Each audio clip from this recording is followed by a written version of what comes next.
Welcome to Catholic Feedback. I'm your host, Keith Nestor. On this podcast, we connect the eternal truths of the Catholic faith with everyday life. Send in your questions and comments to feedback@catholicfeedback.com. This podcast is brought to you by Down to Earth Ministry, a ministry of stewardship, a mission of faith, and by the generous support of our patrons. For more information, please visit downtoearthministry.org. That's down, the number 2, earthministry.org. Let's get to it. Well, friends, welcome back to Catholic Feedback. My name is Keith Nestor. I'm the host of this podcast. And here on Catholic Feedback, we connect the eternal truths of the Catholic faith to everyday life. And this is an episode I have been very excited about because this is an episode about how we deal as Catholics with some of the difficult things we encounter in both the present state of the church and in the church from the past. And we know how important it is to recognize these things in light of their context, in light of what it means to be part of this church that has existed for 2,000 years. We haven't just been around for 5 minutes. So it's important when we look back to help us understand what we're going through right now. Now, how many of you out there, I wonder, have ever been confronted by someone who is anti-Catholic or at least questioning your Catholicism with all of these different terrible things that have happened in church history, and perhaps, let's just say, even some terrible things that are happening in the church presently, and they want to approach you with this and try to attack the church because of the things that have gone wrong and the things that are happening that they can look at and say, hey, if this really was the church founded by Jesus Christ, then wouldn't it look differently? Well, that's exactly what we're going to talk about today. And the man that we're going to be interviewing today, his name's Steve Weidenkopf. He's been around for a long time and a lot of different things. I've seen him on stuff, and I've got this incredible book that he just wrote. It's called Light from Darkness, 9 Times the Catholic Church Was in Turmoil and Came Out Stronger Than Before. When I first saw the title of this book, I'm like, this is a book I need to read because it's easy to get bogged down in the negative things that have happened, but sometimes we don't always recognize the positive things that God has done through this. So let me just tell you a little bit about Steve, and then I'll let him talk more about what he's got going on. So Steve Weidenkopf teaches at Christendom College, Graduate School of Theology. He's the author of The Church in the Middle Ages, Timeless, A History of the Catholic Church, The Real Story of Catholic History, Answering 20 Centuries of Anti-Catholic Myths. I got some awesome questions for him about that. The Glory of the Crusades, and is the creator and co-author of Epic, A Journey Through Church History, and the author of the Early Church Adult Faith Formation series. Steve is a member of the Society for the Study of the Crusades and the Latin East, an international academic group dedicated to the field of crusading history. He's also a Knight of the Equestrian Order of the Holy Sepulchre of Jerusalem. I wonder if they have t-shirts with that logo on it. It'd be pretty hard to get that straight. Steve and his wife live in Northern Virginia and are blessed with 6 children and 1 grandchild. So Steve, welcome to Catholic Feedback, my friend. It's good to have you here. It's good to see you. Yeah, likewise. Thank you, Keith, for having me on the show and come and talk about my latest book. Looking forward to the conversation.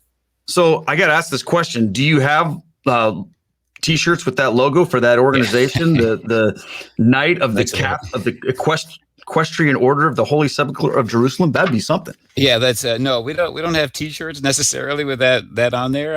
There are other items of clothing that we do wear, but I bet. Yeah, it's especially in liturgical processions and things like that. But yeah, it's the Equestrian Order of the Holy Sepulchre of Jerusalem is now it's an order that's focused on a group that's really focused on contributing and helping the Christians in the Holy Land. So wonderful! It's an organization recognized by the church, overseen by the church. Actually, there are lay people and clergy as well that are members.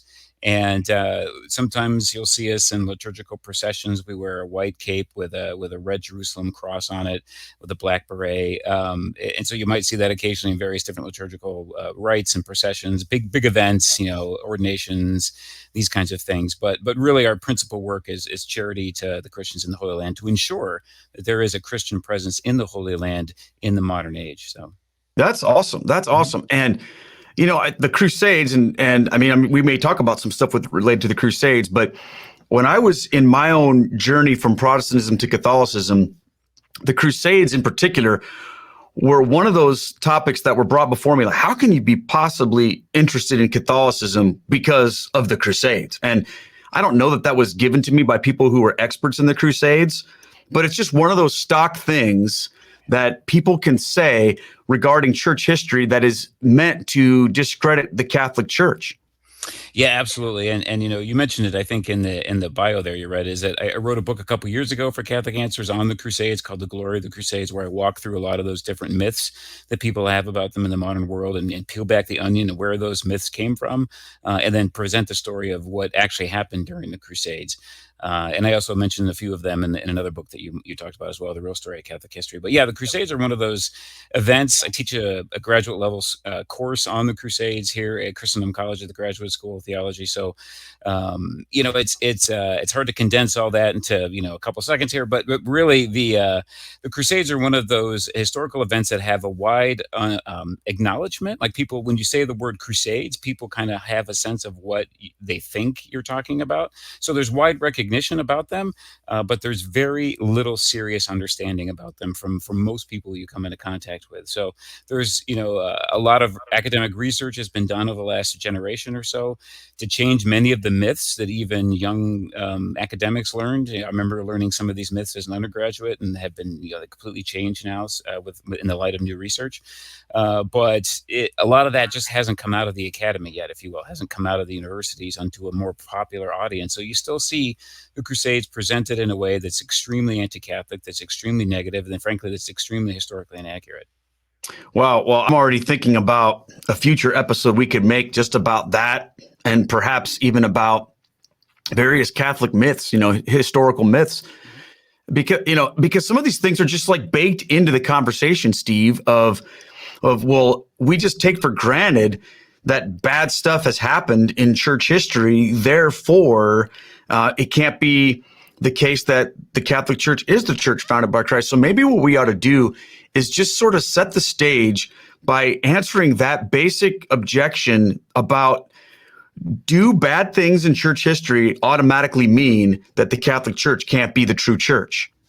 Yeah, right. I mean, absolutely not. Right? I think that I think when we were confronted with those kinds of questions from people, right, we have to stop and help explain things and provide proper context, and recognize that the church is, and has been throughout the centuries, obviously, comprised of, how I like to put it, fallen yet redeemed creatures. Right? We all we're all sinners.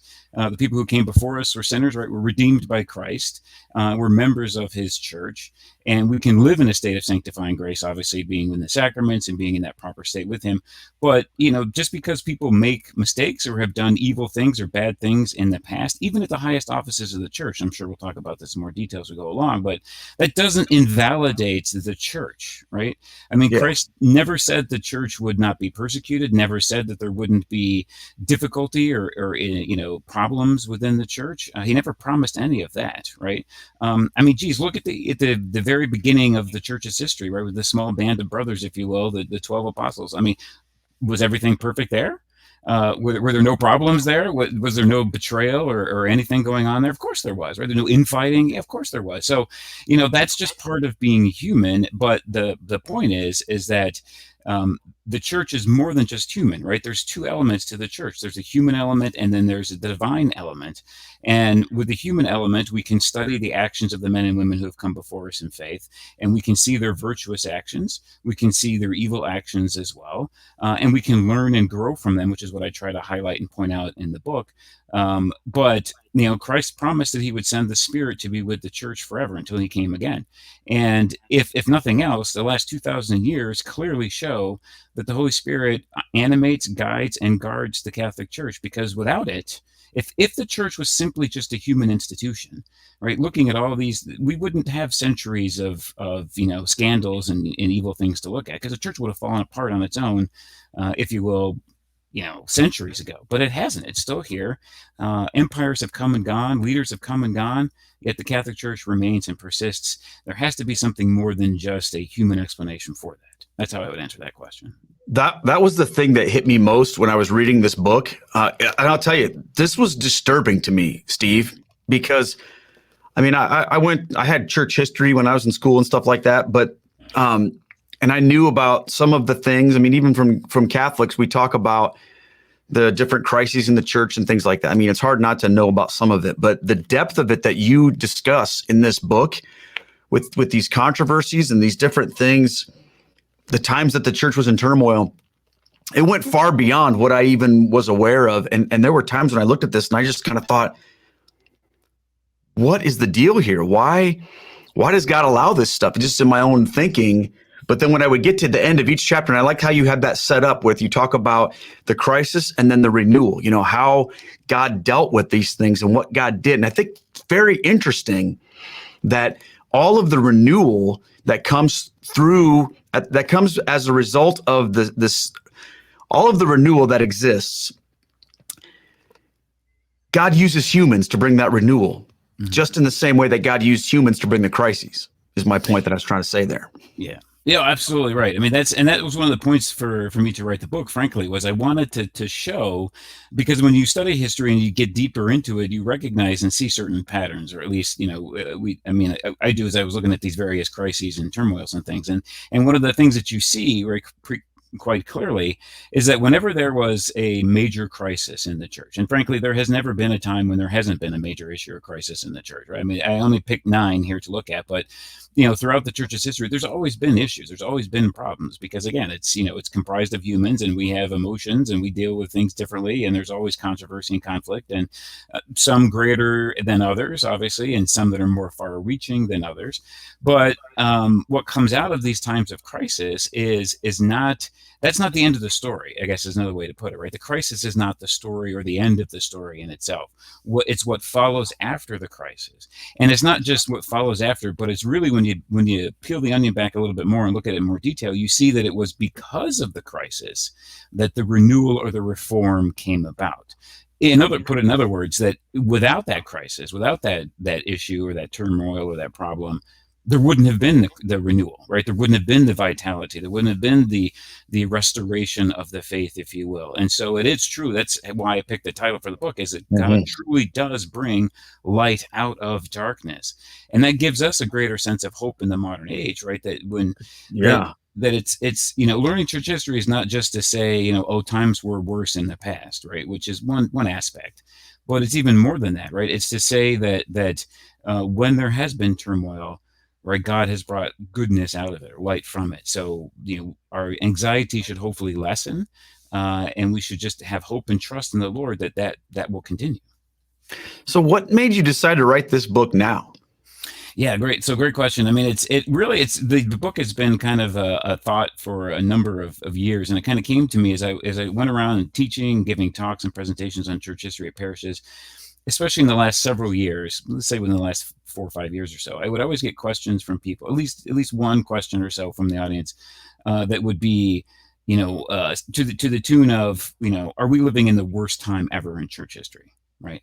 And people would say things about, the sex abuse crisis or the corruption, financial corruption of the Vatican, or this or that, or what, all different things they point to as to highlight why they think now is the worst time ever in church history. And so, when I got that question, it made me think. And at first I was taken aback because, knowing church history, teaching church history, I thought to myself, well, no. I mean, this is, my immediate reaction was absolutely no. This is not the worst time in church history. Are you kidding me kind of reaction? I mean, look back to the 10th century, the pontificate of John the 12th. I mean, we don't have, what one historian later called the, pornocracy, or the papal pornocracy, the time of just, brothel in Rome that the Pope was running. I mean, how horrible things really were in the past. We had some really bad people, even at the highest offices of the church's, leadership. You can't honestly think that now is the worst time in church history, was my thought initially, right? So I wanted just, initially to dismiss the question, but I obviously didn't. I tried to answer it and talk about it. But then that led me to further, reflection. And why are people asking that question now? Right? What is it about now that why do people think now is the worst time in church history?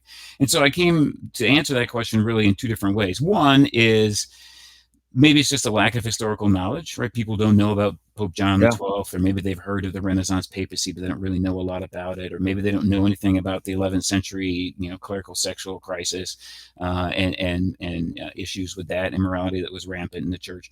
So that's one answer. Just lack of knowledge, and that's not to, I'm not trying to criticize people for that. It's just, in the church, we've done a good job over the last several decades, I think, of catechesis in terms of sacramental prep, obviously, in terms of the scripture and things like that, but not so much with church history. I've been trying to work on that and change that with some of the things I've written and done over the last several years to have Catholics have a greater sense of our Catholic history.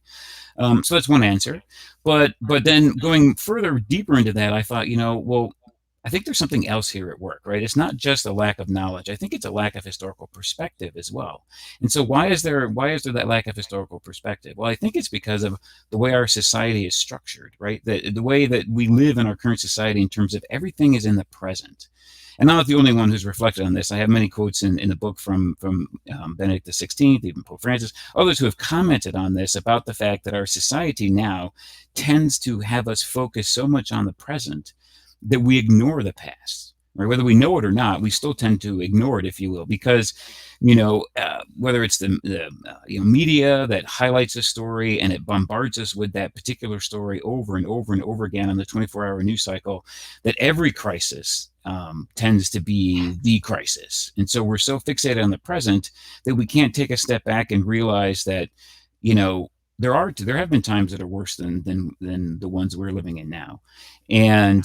And that perspective would then give us a greater sense of hope and a lessening of anxiety in the current state that we're in, right? And so that if we have that historical knowledge and that historical perspective, we can kind of remove ourselves, if you will, from the present, not ignore the present, not ignore problems that are in the church today or anything like that. I'm not arguing that, but rather to just react to those situations with a more reflection, with more reflection and more refinement than we typically do. Well, that makes sense to me, because when you look at how we're marketed to in terms of our news media, if you've noticed, like, I don't know if you remember this, but when I was younger, when I was a little kid, if there was something that they called breaking news, or a news alert or something like that, there was something major happening in the world. But these days, like every 10 minutes, you've got this breaking news, you've got this news, and the idea being that what's happening right now is the most important thing that's ever happened. Right. And I think in terms of what's going on in the church, I mean, I've heard that mentioned as well, that we're stuck in this idea that what's happening right now is the worst thing that's ever happened in the history of the church. And I kind of felt like that myself, to be honest with you, when I've heard certain voices in the world that have told me that over and over. But I tell you what, after reading some of this stuff, man, I've changed my mind. I really have. So let's just talk for a second, and I'm just going to ask you to briefly summarize some of these different chapters that you mentioned in here with these 9 crises. I know you don't have time to go through all of them, but give us maybe just a brief description of what these are. Yeah, sure. So, I mean, the book starts, I start linearly. So I start with the early church and I kind of walk my way forward, if you will, to the present day. And so I highlight some difficult times in the church's life. And as you pointed out earlier, it's the structure of each chapter is I try to provide the background, the historical context of what's going on in church history at that time, which I think is extremely important for us to know. We really can't understand the events of what impact, how events rather impacted people in the past without understanding what's the world in which they live, right? What's going on. Yeah. So I cover that, and then I go into what the crisis itself was, and then I end the chapter, as you point to, out with a section on the restoration, the renewal, that happens as a result of the crisis. And so I look at various things, right? So start off with the early church and the great question that erupts in the early church in the 3rd century concerning forgiveness and sin, and the pastoral application of the sacrament of penance, and the question concerning the lapsi, they're called. These are Christians who during the time of persecution gave in, apostatized, worshipped the pagan gods. They were in fear of their lives. And then when persecution ended, they wanted to be readmitted to communion in the church. And a huge question erupted in the early church about that.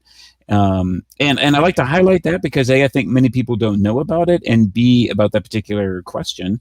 But I also, because I think we get this general sense of early church history of, I think many Catholics have this notion that everything was fantastic and great in the early church, and everybody was just, living peacefully together, and, sure, there was martyrdom, but that was external persecution, and, but everybody else was just kind of, happy-go-lucky, and everybody was happy to be Christian internally to the church, and that's just not the case, right? So significant question there.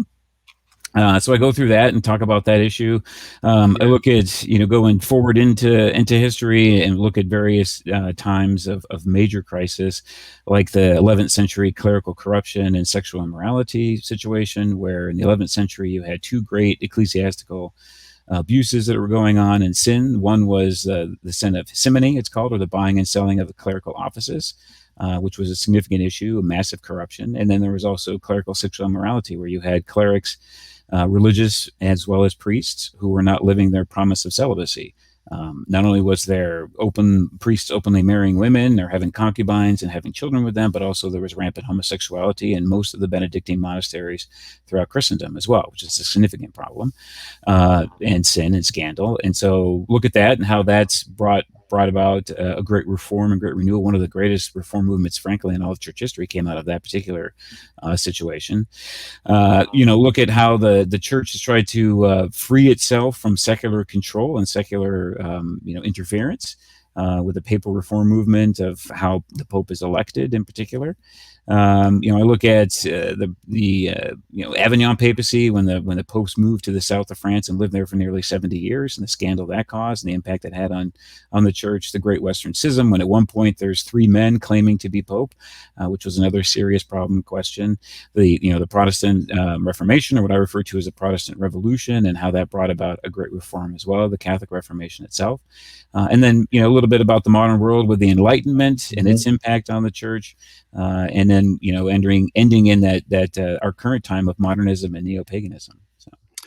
Yeah, there was so much there. The way you talked about the Reformation really meant a lot to me. Like, because I went to a Presbyterian seminary, and so there was a love of Calvin there. There was a love of Luther there, and Catholicism was sort of viewed as, well, that was nice, but we just took for granted that the church had to have been completely dismantled in order for us to have any hope, and that what the reformers were doing was this beautiful, wonderful thing that set the church free. And I thought that it was really interesting how you talked about how Calvin came in and he had political things that he was dealing with, that he was trying to he was a puppet of the government.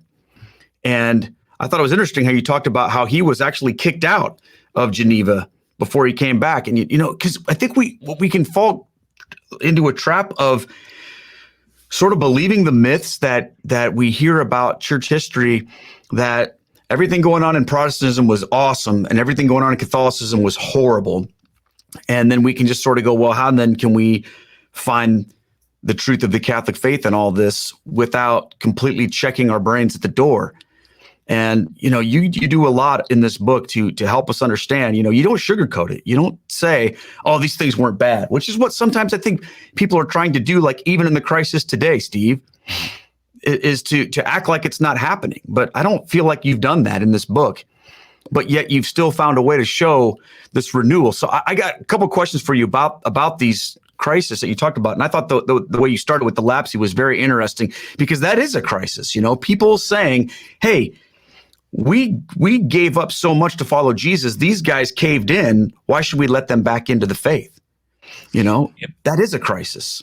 No, it is, absolutely. Yeah, you find some of the things as you go through, or at least that I did, right, as I was going through the book and writing it, is that you find echoes, or some of the echoes in the modern age of some of these things that have happened in the past, or some of these mentalities or way that people look at things. And that's definitely true, I think, with the early church crisis here with the lapsy, right? You had, in essence, kind of three camps or three groups, three different forms of opinion, if you will, that developed in the church as a result of that question. What do we do with the lapsy? Do we admit them, or do we not readmit them, or do we not?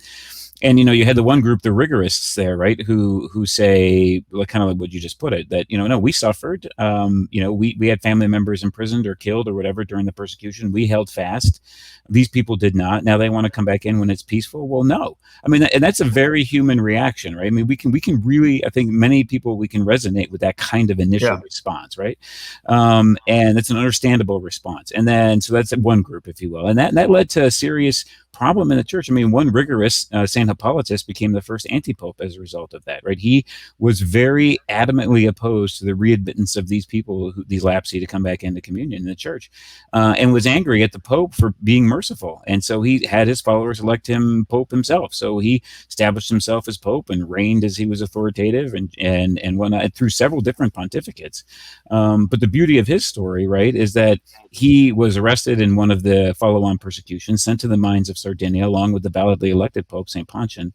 And while he's there in the mines of Sardinia, Hippolytus repudiates his claim to the papal throne, if you will, is welcomed back into communion rather, by St. Pontian. So he who at first didn't want people to be readmitted because they gave in, then found in his own life, right, the mercy, if you will, that he almost wanted to deny to others. So he was, readmitted into communion of the church and then died along with St. Pontian in the mines of Sardinia. And both of them, were considered martyrs of the church and are they share a feast day on the church's liturgical calendar now. It's in August. And so the first papal, anti-pope, if you will, became the only anti-pope ever canonized. It's a wonderful and beautiful story of this man. So you have him, the rigorous, and you have the laxist on the other side. And these were a group of people that said, okay, well, we understand that, why the lapsi gave in. It was, everybody was afraid of their lives. It was a difficult time. So, sure, they can come in, just welcome them back. But that doesn't recognize the severity of the sin with which they committed, right? That's the problem, is the rigorists reject mercy, the laxists reject kind of the seriousness of the sin in which these people had committed. And so then you had the moderate group, right? The moderate position, which was proponents of that were Pope St. Cornelius and many other popes, as well as St. Cyprian, a North African bishop. And they said, well, no, it's a both and, as many things are in the church, right? We have to recognize the severity of the sin, but then God's mercy also has to be shown in the church. The church is a school for sinners, right? For people to work out their sinfulness and to be reconciled and to have God's mercy shown to them. And then, so how do we apply that? And that became the question of then, different groups of lapsi, different penances applied, and that kind of thing. And then you see the development of the sacrament of the pastoral application of the sacrament of penance as the church goes on. But that's a fundamental question, right, in the church's life. Is it a nursery of sinners trying to become saints, or is it only just for people who are perfect, right? And that question was initially answered in the very early stages of the church's history, and it was a good thing that it was. I think the reason why I was kind of drawn to that chapter and others where you talk about these different times when you'd have a validly elected pope and then someone would come along and say, we don't like him, we're going with this guy for whatever reason. And that's happened more than once. The reason why that was interesting to me was because of the people that even you hear today that want to do kind of the same thing. I have people that say things like, well, Benedict is still really the Pope. And I wonder, in the current climate where there's a lot of people that love Pope Francis, a lot of people that don't love Pope Francis, or at least what he's doing or teaching, I think that there's always going to be a desire to say, well, we'll follow the Pope if he agrees with us. But if he does or doesn't do something that we approve or don't approve of, we want a different guy.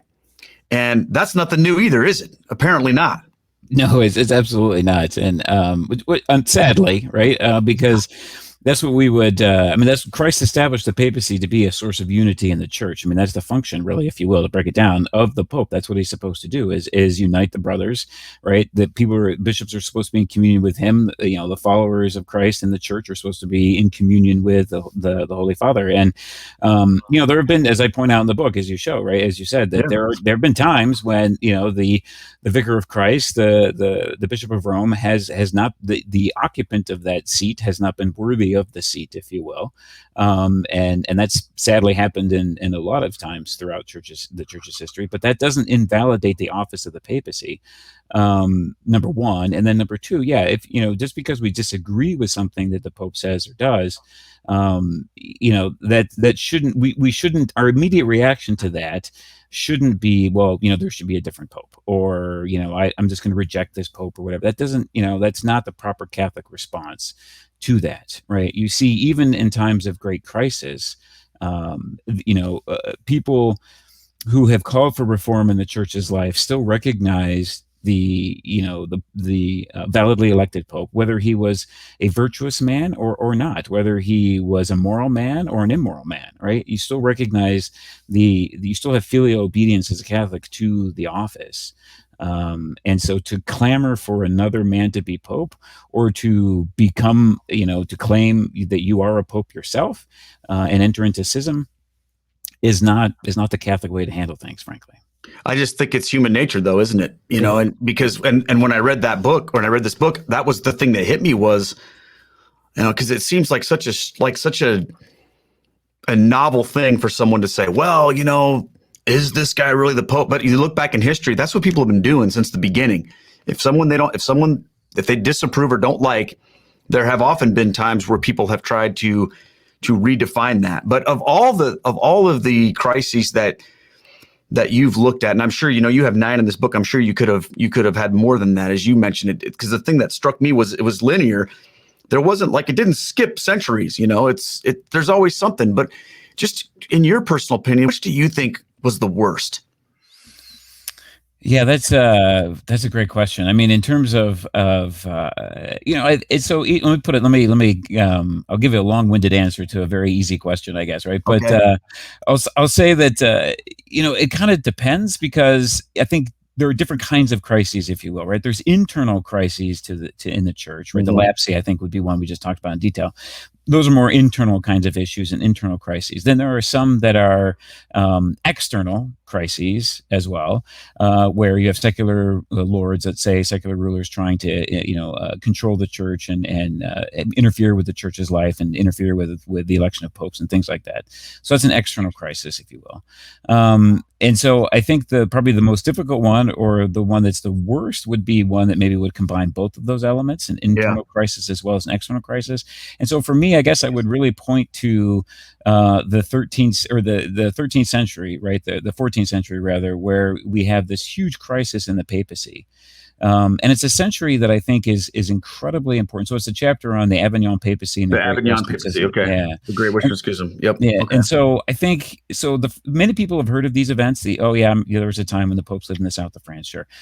They came back, and then there was this time when there were 3 popes. That's how usually people describe it. But I think in the 14th century, that was a century of just complete crisis, right? Everywhere. I mean, it was internal, it was external crisis as well. You had the popes participating in the abuse of absenteeism, meaning they're living not in their diocese, they're living outside of their diocese in the south of France, in Avignon, still a bishop of Rome, but living in the south of France. And it wasn't just like 1 or 2 popes, right? There was a series of popes for 70 years.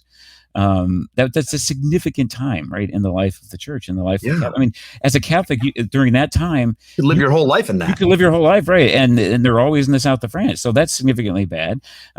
This is also a time of great warfare during the 14th century as well. It's the start of the 100 Years' War between France and England. You have the Black Death happens. It starts in that middle of that century as well, where ultimately half of Europe's population dies. So there's famine, there's war, there's internal dissension in the church. There's abuse and corruption. There's nepotism. There's simony we talked about before. There's what's called pluralism, which is one man being bishop of multiple dioceses, which is obviously horrifically scandalous. And then when you think everything is going to come to an end, when St. Catherine of Siena steps in and finally drags the Pope, if you will, back from Avignon to Rome, you think, okay, fine, everything's going to be great now, right? We're coming to the end of the century. It's 1378. Things are going to be fine. No, right? Pope Urban VI is elected after Gregory XI comes back from Rome, or from Avignon. And everybody thinks, okay, we have an Italian Pope. He's going to keep everything here in Italy. Everything's going to be fine. But he's a little bit heavy-handed. The cardinals are upset. They decide on their own authority that they were pressured by the Roman mob to elect him to be Pope. And so they then decide to elect a new Pope. So just like what you were just talking about, right? Well, we don't like this guy, so we'll pick another guy. And so they do that. And now we have 2 men claiming to be Pope. Not the first time this has happened in church history, as we pointed out. But the way that how things progress through that century and the political climate of the time, you have all these various secular rulers then that begin to back one claimant over the other, not for righteous and spiritual reasons, but obviously for secular and political reasons. They back one guy over the other. And then eventually in the 15th century, early in the 15th century, You have cardinals that gather in Pisa, and they want to try to end this whole thing, and they think the best way to do that is to depose the two men who are claiming to be pope and elect another guy. So now we have three people claiming to be pope. There's only one validly elected pope during this time, but there's a lot of questions about, what's going on, and various secular rulers are supporting this pope over that pope. You actually have even saints of the church, arguing that this guy is the real pope and that guy is the real pope. So it's a huge, huge, huge crisis. And why I think that's the worst is because, it gets settled eventually, but it produces, or I should say, it lays the groundwork, I think, for a lot of animosity is centered on the papacy. And the Pope, there's a lack of unity, or the lack of unity, obviously, in the church as a result of it, but there's a loss of respect for the office of the papacy as well, internally and externally to the church. And it lays the groundwork and the seeds, if you will, for the later Protestant Revolution, I think, especially in German territory, and that great division of Christendom and the disunity of Christians as a result of it. Wow. So how did the renewal come from that? What do you look at and you say, God did this? What did that look like after that particular crisis? So even in the midst of that crisis, right, you have, and this is, I think, a common theme throughout the different crises, at least what I try to point out in the book, is that despite all that's going on in the midst of the church, right, how bad the scandal is, how bad the turmoil is, there are still faithful Catholics, right, who are living their faith, wanting to live their faith, wanting reform from the church, or wanting the church to be reformed, I should say. And but they recognize really that there are some things that we can control and some things we can't. And so one of the things we can control is our own spiritual life and helping others, right? And being the best disciple of Christ that we can be. And so you have the formation at this time in the 14th century of these lay groups, right? They're known as the Brethren of Common Life that developed in what's the modern day Netherlands. And this was a group that they were lay people.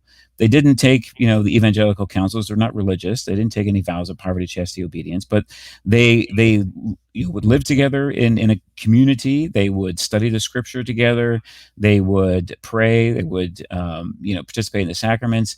They had a great love and charism to provide for the poor. And also, perhaps their greatest charism was education. They wanted to, or catechize, how we would say. They would catechize other Christians, other Catholics in the faith. And so in the midst of all this great turmoil, in the midst of the popes living in the south of France, in the midst of the popes coming back, and then now being three men claiming to be pope, they just kind of, if you will, focus their lives on rooting their lives in Christ and reforming themselves first, right? Making sure that they were the best disciples of Christ they could be, and then calling for a larger reform, right, from the church. And so that's another principle that develops, I think, throughout the book, is that reform starts with us individually as Christians and then goes outward. And you can't call for reform if you yourself haven't been reformed first. And we've seen that. We see that sadly in certain areas of church history, certain persons of church history who call for reform from the church, but don't look inwardly first, right? They're focused more on the splinter in their neighbor's eye than the plank in their own, and that gets them into serious trouble. You look at people, you mentioned Luther, Calvin, Savonarola, who I talk about later in the book as well, are people that I think did that, much to their detriment. So when you look back at all of these different crises, and then, you talk to people today that are in this place where maybe they're considering Catholicism, but they're struggling with that. Mm-hmm. Is there a particular way that you found the most helpful to help them process this in light of their desire to be part of Christ Church, but at the same time, they're horrified by what they've seen? Yeah, no, it's obviously specific to each individual. And so we have to be, it's the best way is obviously to have some level of discipleship with that person, to understand who they are and where they're coming from and the questions they kind of have. But yeah, generally the way to talk about it is to, as Catholics, you mentioned this thing earlier in the show, is that we cannot, ignore our history, right? We can't just kind of whitewash or push aside the bad times of church history, if you will, or not acknowledge and recognize what did happen in the church's past. Now we can't give in to, I think, the anti-Catholic myths that developed from a lot of these periods of time of church history, which certain groups who have an animus against the church have used to try to lessen her influence in society, or have created myths about her and about her historical events. So first of all, we have to know, right? We have to have that historical knowledge and know what really did happen, so that we can recognize that when somebody's telling us, maybe they're exaggerating a part of the story or they're drawing the wrong conclusions from it, we are armed with the knowledge of our authentic history and then can refute it, or at least steer the conversation, to a way that it should be going. So there's that, right? Know church history, understand it authentically, first of all, and then to provide a defense, but also just for our own edification and to know it. And then to recognize, I think what we talked about at the beginning of the show, right? That the church has a human and divine element to it. And the human element, if our faith is in Bishop so-and-so, if our faith is in, Pastor, Father so-and-so, that's the wrong orientation, right? Because our faith isn't in that person or that bishop. I mean, the office, the magisterium, that's one thing, but the individual, that's not where our faith is. Our faith is in Christ. At least that's where it should be. Amen. Right? We need to be rooted in Christ. We need to be focused on the sacraments and receiving the grace from those sacraments. And anything that takes us away or distracts us from our relationship with Jesus is truly is a distraction. And we recognize that, whether people act in accordance with the way that they're supposed to act or not, doesn't invalidate who Christ is. It doesn't invalidate who he says the church, how he created, or it doesn't invalidate the church that he created. It doesn't invalidate what he told us about the church. So if our faith is fully in Christ, then all these scandals and things that come up that we need to acknowledge, that we need to confront, that we need to try to work against and to try to change things when there are problems in the church, all those things are true. But at the end of the day, that should not invalidate my faith, because my faith is not in that person. My faith is in Christ. So bottom line is this, we have to know the truth. Mm-hmm. When someone says things like, well, the Catholic Church has murdered, 15 million people. And these are all things that have been said to me, Steve. Oh, yeah. The Catholic Church murdered 15 million innocent people. I mean, I don't know how anybody could know that, but obviously that's not true. I mean, the Crusades, the Inquisitions, all of the things. I mean, I hate to say it. I'll just be honest with you, but I learned something that I probably should have known reading your book. Like I believed this weird myth that Galileo was killed by the church. Yeah.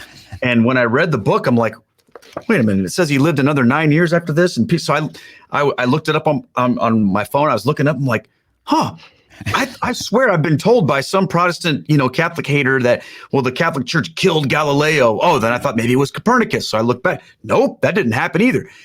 But I know that's been said to me. Oh, yeah. I know that the Crusades have been talked about, and there's so many myths out there that deal with history. So, I mean, just indulge me for a second. Like, what myth frustrates you the most when you hear it, but you can easily just smash it? Yeah. Well, I guess there's definitely, that you hit on some of the big ones there, right? The Crusades, the Inquisition. So I'm the medieval period is my favorite period, if you will, obviously, of history. And so any kind of myths about the Crusades really just drive me up a wall, frankly, because as we talked about earlier, it's one of those historical events that have general recognition, but very little understanding. And so, when I see movies or TV shows that purport to talk about that period of time, or people living in that period of time, or medieval people in general, it just sends me up through the roof, because they're always presented as, these barbaric people who are superstitious and ignorant. And, one of my books that I wrote before this one was The Church in the Middle Ages, was part of a series of Reclaiming Catholic History for Ave Maria Press. And, that's part of the book that I started off the whole first part of that book of just let's set the stage. Who were medieval people? What did they believe? How did they live? And it's easy for us to have kind of myths about, or believe myths about them, because their way of life and their worldview is so different and so distinct from ours, because theirs was truly rooted in faith. Not saying everybody living in the Middle Ages was a saint, because that's totally not true, obviously. But their worldview was a very Christian worldview. Their entire life was integrated into the faith, if you will, at least in Western Europe, is what I'm principally talking about. And so, that's so different and unique from our modern secular society that we just easily dismiss them as being, ignorant, superstitious people. So I guess the biggest myth for me is just, or annoyance, is modernity assuming that we are superior to those who have come before us. The only difference between the people who lived before us and us, frankly, is time and technology. Yeah, I mean, if you watch movies, that deal with the Middle Ages, the Catholic Church is always like the principal villain. There's never a good bishop or a good priest they're always doing something they shouldn't do or oppressing people. They're evil in some way. And I think that just sort of makes you feel like, well, of course they were bad. That's the Dark Ages. Right. And anything associated with that and the Catholic faith is terrible. And I remember when I was learning about church history, I'm like, yeah, you learn some of that stuff, but you also learn some of these incredible saints that existed too. So you got to know the truth. You got to know the historical facts.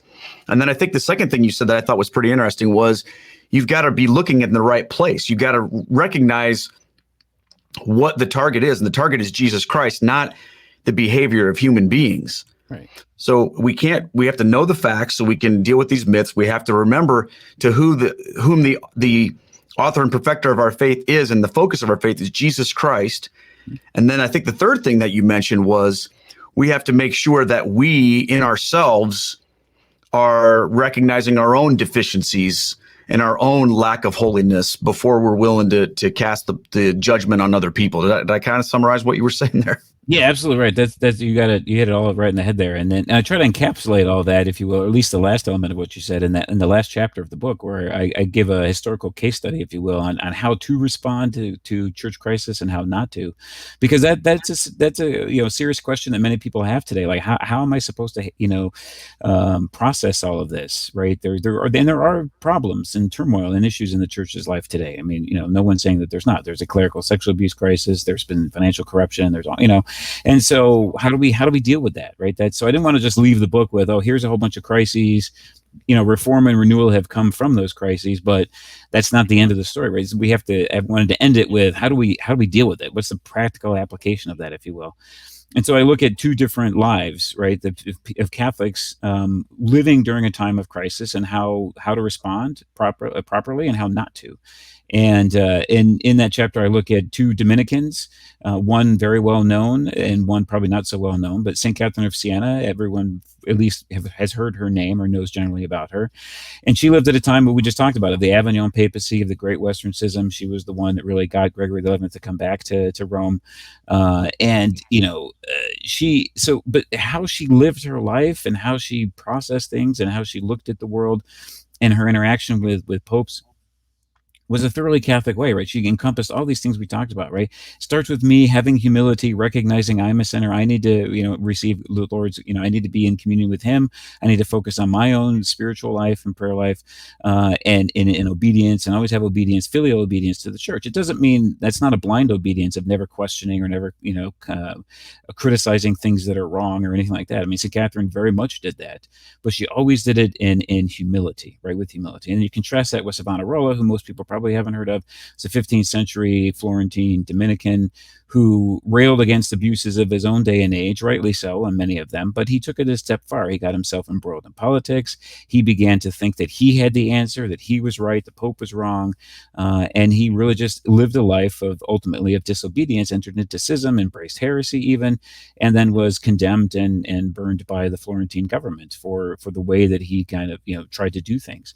And so his response was one of pride, if you will, to bring it down to the virtues. I mean, in sins, right? His was pride. St. Catherine operated from a perspective of humility, and so that was my final parting words, if you will, of the book is let's be like St. Catherine. Let's acknowledge when things are bad and criticize things rightly, but do so always in obedience and with love and with charity, but always root ourselves in Christ and not get so wrapped up into putting our faith in human beings that will fail us. I've noticed the trend continues. I mean, I feel like when we feel distrustful or unhappy with our leaders, we don't want to just say we shouldn't have leaders. We want to find somebody else that we can rally behind and say, this is the person that can fix this. But in Catholicism, we have to remember that person is Jesus. That person is not going to be a human being necessarily. I mean, God may use that person, that human being, to initiate these changes and these renewals, but ultimately, and I keep reminding people this all the time, the Catholic Church doesn't belong to any human being. It belongs to Jesus Christ. I mean, Jesus Christ was a human being, is a human being, but You know what I mean? Right. And it's we just have to be careful that we don't believe that because a crisis is somewhat in our own minds created by a human being, a person walking the earth today, that it's going to be solved by a person walking the earth today, just a different one. We've got to remember that. And it's so important. When you think about the future, pretend that in 40 years, you're going to write another book. And this is another crisis that you're going to talk about the renewal. And I know this is just kind of an idea, but what do you think in your mind the renewal phase looks like after the contemporary crisis that we find ourselves in right now? Yeah, geez, that's a hard question to answer, right? Because as someone who teaches history, it's for me, it's always looking backwards, not looking forwards. It's kind I of the promise no focus. one's going to hold you accountable for whatever you say. Right. No one will ever come. That's right. So that is a hard question, but for me, frankly, I really do think it is kind of what I mentioned there in the last crisis of the church, in the book, rather, modernism and neo-paganism, our current society, if you will. And I do think it is, the laity. It's a renewal of the laity and an understanding by lay people of being active in the church in that proper sense, and of more so than and I don't mean being active in the church by holding this position or that position or running this parish or whatever. I'm not saying that kind of stuff. I mean being active in our faith, right? Taking our faith, grabbing our faith, living our faith, and making our faith integral to who we are, right? And if having the faith inform our decisions of everything in life, what job we take, what book we read, what movie we watch, all these kinds of things. And I think that because we saw that earlier in the church's life when we talked about it with the Brethren of Common Life, that lay people can living their faith authentically are the best disciples of Christ in the world, right? Boom. That we've been given that vocation, that call, if you will, by our baptism to be, is what the Second Vatican Council called the universal call to holiness, right? We're called to be the light. Yes, we have priests and bishops and the Pope who have been called and set apart for a certain role, a certain function in the life of the church, a certain sign as well. But when you look at it, when you talk about it, frankly, right, there's a very small percentage of Catholics are clergy or religious. The vast majority of Catholics are lay people, you and me, right? And so we're the ones that are interacting with the world, and the Second Vatican Council teaches us, right? We are the ones interacting with others in the world, and we're the ones that can either repel people from the church and the faith or bring people to it. We can be light or we can be dark for the people in our own lives and who God brings into our community and our circle of friends and people we interact with on a day-to-day basis. So looking forward in the future, I think how the church continues to grow and to develop is through a renewal of authentic Catholic living by the faithful and by the laity, and also, by greater and better formation of clergy. I think sadly in the last 40, 50 years, we've had some very difficult periods of formation where, Catholic theology wasn't authentically taught, even in seminary. And so I think that's changing drastically now. And so you'll see, I think, the fruit of that coming along the pike when you see, new men being ordained priests and then becoming bishops and what have you. So I think there is a great time of renewal and restoration on the horizon. When it comes, who knows? But I'm hopeful for the future. Well, I talked a lot to converts and people that are considering Catholicism, despite all of the crises that we find ourselves in, or all of that. And there's this sense that I have that God is bringing in people into the church from outside the church, because I just have this idea that God has brought us in for such a time as this, so that we can fight for the church by our holiness. We don't wage war the way the world wages war, even in the church. But there seems to me to be this incredible group of people that the Lord is bringing into the Catholic faith that are on fire for it and are willing to lay their lives down for it. And it's been exciting for me, because as a new convert, I've been a Catholic for about 4 years now. And when I hear of these things and am made aware of the crisis in the church, things like that, it doesn't make me question my Catholicism. It makes me think, God, why did you bring me here for this? Mm-hmm. And it's made me more excited about it, not because I want there to be crises, but I feel like, okay, God, you called me here for a reason. It wasn't a mistake that you called me here. So can I be a part of this renewal? And I think that's the message I want to get across to our viewers and our listeners here today is, look, the crisis is the crisis and always has been, probably always will be to a certain degree, but it doesn't take away from the truth of the faith, and you're here. So I guess you have three choices, kind of like we had with the lapsy, right? You can be the kind of person that tries to downplay the controversy and say, oh, it wasn't that big a deal what they did. Let's just ignore it and move on. Or you can be the kind of person that's hardline and say, no, this is unacceptable and we can't tolerate this and I'm not going to be Catholic. Or you can be a person, and I don't like things that are moderate typically, but you can be the person that I think encompasses the truth of what is going on and what has happened, but also the greater truth of the Catholic faith and say, I want to be a force for renewal. God, allow me to be used by you in that way. I see those people like Catherine of Siena and others that you brought up in that book. And that inspires me, Steve, to offer myself to the Lord and say, God, let me be a vessel of renewal. But in order for me to do that, you know what I have to do? I have to humble myself and get right with my own areas of crisis in my own life. Because let's face it, we've all got them. Yeah. So we got to become holy, guys. We got to become holy, because all that we're looking back at as crisis, it's because of human beings. Yeah. And that's what we are. So if we're going to live in this world, friends, and recognize this too, crisis in the Catholic Church, it's not unique to Catholicism, is it? And I'm sure, Steve, you could probably talk about different other groups in Christianity that have plenty of crises in them, and they are, and they do. Mm-hmm. But let me just ask you a question, just on a personal level. Like, how do you and your faith interact with this material when you see this? What is understanding these crises, these renewals, what does that do for you in terms of your own personal faith? Yeah. For me, it's. I mean, I love church history. I love studying, teaching it, and for me, it's the more I delve into the material, and the more I continue to study and teach and interact with people about it. I do have a greater love, and I try to have a greater love and devotion, and understanding of the Holy Spirit. Frankly, I mean, we talked about that at the top of the show. Is that without the Spirit being with the church, guiding, guarding, animating, as I like to say, the church throughout these 2,000 years, it would have fallen apart of its own dead weight centuries ago, but it hasn't. So it's a testament. I mean, studying church history with its ups and its downs, its heroes, its villains, its drama, it's comedy, it's tragedy, all really is just illustrative of the fact that what Jesus said and who he said he was and what he was doing and what he said he was doing is true.